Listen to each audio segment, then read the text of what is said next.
کیا اللہ نے؟ بڑے راز ہیں اس میں، اللہ کی حکمتیں ہیں، اللہ کی حکمتوں کو کون کھول سکتا ہے؟ اللہ اکبر۔ یہودی عیسیٰ علیہ السلام کے بارے میں جو عقیدہ رکھتے تھے، وہ عقیدہ یہ تھا کہ جس دجال سے ڈرایا تھا موسیٰ علیہ السلام نے اور سارے نبیوں نے، یہودیوں کا خیال یہ تھا کہ یہ عیسیٰ معاذ اللہ وہی دجال ہے۔ دو طرح کے مسیحوں کا تذکرہ آیا ہے نبیوں کی زبانی، ایک مسیح ہدایت اور ایک مسیح ضلالت، ایک مسیح دجال اور ایک مسیح عیسیٰ ابن مریم۔ تو یہودیوں نے عیسیٰ علیہ السلام کو وہ والا مسیح سمجھا تھا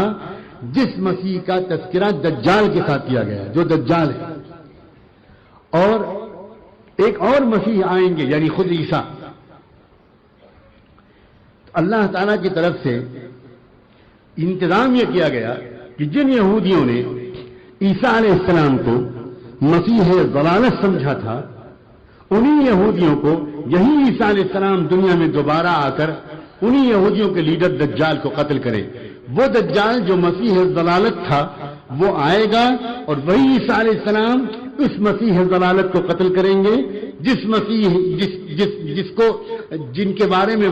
یہ غلط فہمی ہوئی یہودیوں کو باوجود بار بار سمجھانے کے کہ یہی وہ مسیح ضلالت ہے جو ہے عیسیٰ ابن مریم۔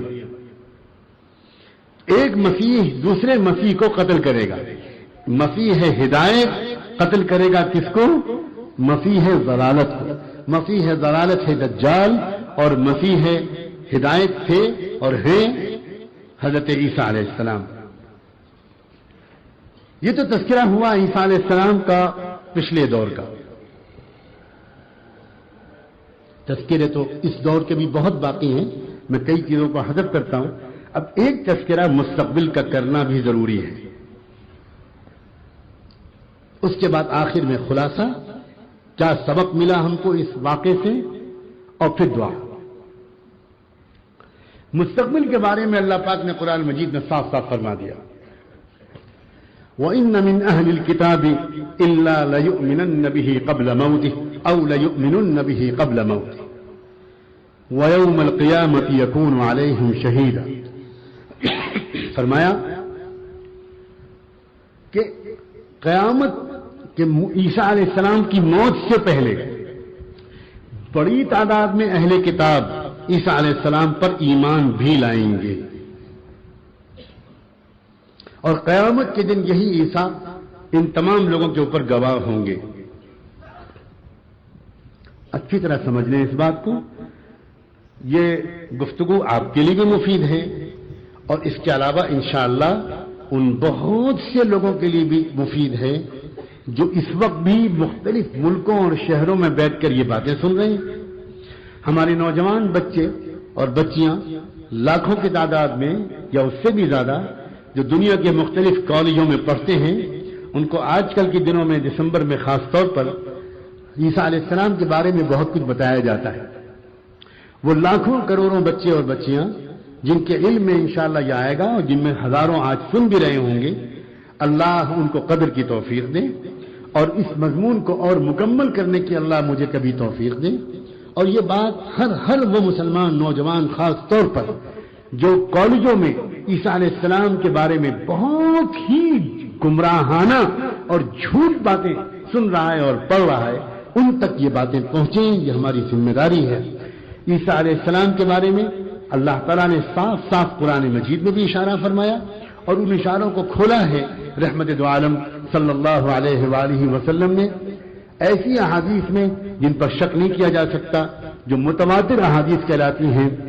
100 سے اوپر صحابہ کرام نے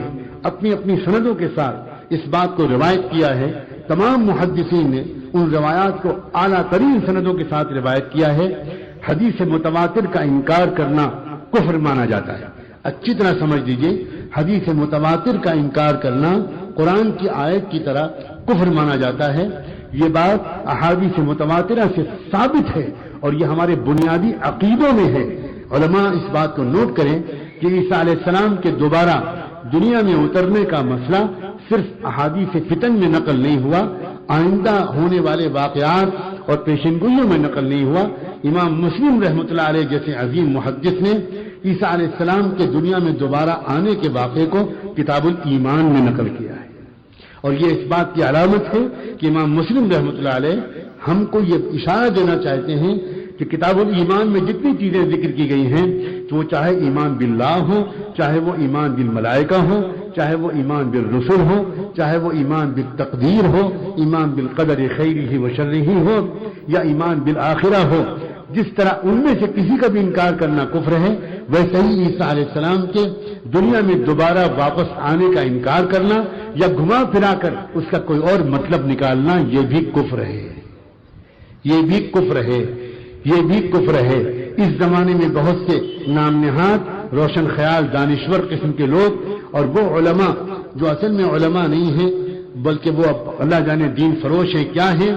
وہ اس باتوں کو خوب چلا رہے ہیں کہ بھائی یہ باتیں جو مولوی لوگ تم کو بتاتے ہیں نا کہ عیسیٰ علیہ السلام دوبارہ اتریں گے اور پھر اس طرح آئیں گے اور فرشتوں کے دو کندھوں پر وہ ہاتھ رکھے ہوئے ہوں گے اور ان کے بالوں سے پانی کے قطرے اس طرح ٹپک رہے ہوں گے جیسے ابھی ابھی وہ حمام سے نکلے ہوں، یہ سب باتیں غلط ہیں، اور وہ آئیں گے اور اس طرح پہنچیں گے اور وہاں مسلمانوں کی جماعت کھڑی ہوگی، نماز پڑھنے والے ہجوم ہوگا، ان کا امام مہدی کے لیے اقامت ہو چکی ہوگی، ابھی وہ امامت کے لیے مصلی پر آگے نہیں بڑھیں گے، لیکن عیسیٰ علیہ السلام وہاں آئیں گے تو امام مہدی ان کو پہچان کر درخواست کریں گے کہ آپ اللہ کے نبی تھے، آپ تو بہت عظیم ہستی ہیں، آپ اللہ کا کلمہ ہیں، آپ اللہ کی روح ہیں، آپ ہی امامت کیجئے۔ تو اس وقت عیسیٰ علیہ السلام فرمائیں گے نہیں، یہ اقامت تمہاری امامت کے لیے ہوئی تھی، میں تمہارا مقتدی بنوں گا۔ کیف بکم وعیسیٰ فیکم وامامکم منکم، اللہ تعالیٰ کے رسول صلی اللہ علیہ وسلم نے اسی واقعے کی طرف اشارہ فرمایا تھا کہ وہ کیسا وقت ہوگا جبکہ عیسیٰ ابن مریم تمہارے درمیان ہوں گے اور تمہارا امام تمہارے میں سے ہوگا اور امام تمہارا ہوگا، عیسیٰ علیہ السلام تمہارے امام کے مقتدی۔ یہ سب باتیں پختہ احادیث سے ثابت ہیں۔ ہم آج سب اپنے ایمان کو تازہ کرتے ہیں، اپنے عقیدے کو درست کرتے ہیں، ہم ایمان لائے اس بات پر یقیناً عیسیٰ علیہ السلام آج بھی آسمانوں میں زندہ محفوظ ہیں۔ اللہ تبارک و تعالیٰ نے ان کو اپنی مصلحتوں کے خاطر آخر زمانے کے فتنوں کی سرکوبی کے لیے، دجال کے قتل کے لیے، صلیبی فتنے سے امت کو نجات دلانے کے لیے اور دنیا کو ظلم سے پاک کرنے کے لیے روک رکھا ہے۔ جب وہ وقت آئے گا تو عیسیٰ علیہ السلام اسی شان کے ساتھ آئیں گے جو شان کا تذکرہ رحمت دو عالم صلی اللہ علیہ وآلہ وسلم نے بتایا تھا۔ سبحان اللہ، حضور پاک صلی اللہ علیہ وسلم کی آمد کے بارے میں عیسیٰ علیہ السلام نے اپنی قوم کو حضور کی آمد سے بہت پہلے خوشخبری دی تھی، مبشرا برسول یأتی من بعد اسمہ احمد، اور حضور پاک صلی اللہ علیہ وسلم نے اپنے بعد عیسیٰ علیہ السلام کو ایک رسول کی حیثیت سے نہیں بلکہ اپنی امتی کی حیثیت سے دوبارہ آنے کی پیشن گوئی کی ہے، یہ بتایا ہے کہ وہ آئیں گے، فلاں مقام پر اتریں گے، یہ کریں گے اور یہ کریں گے اور یہ کریں گے اور یہ کریں گے۔ حدیث سن لیجئے، صحیح بخاری اور صحیح مسلم کی متواتر سند کے ساتھ یہ روایت موجود ہے۔ والذی نفسی بیدہ، حضور پاک نے ارشاد فرمایا والذی نفسی بیدہ لیوشکن ان ینزل علیکم ابن مریم حکما عدلا فیکسر الصلیب ویقتل الخنزیر ويضع الجزية ويفيض المال حتى لا يقبله أحد وحتى تكون السجدة الواحدة خيرا له من الدنيا وما فيها ثم قال أبو هريرة اقرأوا إن شئتم وإن من أهل الكتاب إلا ليؤمنن به قبل موته۔ حضور پاک صلی اللہ علیہ وسلم کا ایک ارشاد سیدنا ابو ہریرہ نے ان الفاظ میں نقل فرمایا ہے کہ حضور نے فرمایا اس ذات کی قسم جس کے قبضے میں میری جان ہے، لیوشکن، قریب ہے وہ زمانہ جبکہ تمہارے درمیان مریم کا بیٹا عیسیٰ اترے گا، حکمن عدلن، وہ انصاف کے ساتھ فیصلہ کرے گا، وہ پوری دنیا کا حکمراں بن کر بھیجا جائے گا، فیکسر الصلیب، اور پھر وہ صلیب کو توڑ دے گا۔ ہمارے اردو محاورے میں میرے والد ماجد رحمۃ اللہ علیہ نے جن کو عربی تعبیرات قرآن و حدیث کی تعبیرات کو اردو بامحاورہ زبان میں منتقل کرنے کا عظیم المثال طریقہ ملا، علماء کی صف میں ایک بہت امتیازی مقام ان کو یہ ملا تھا کہ وہ قرآن و حدیث کے نصوص کو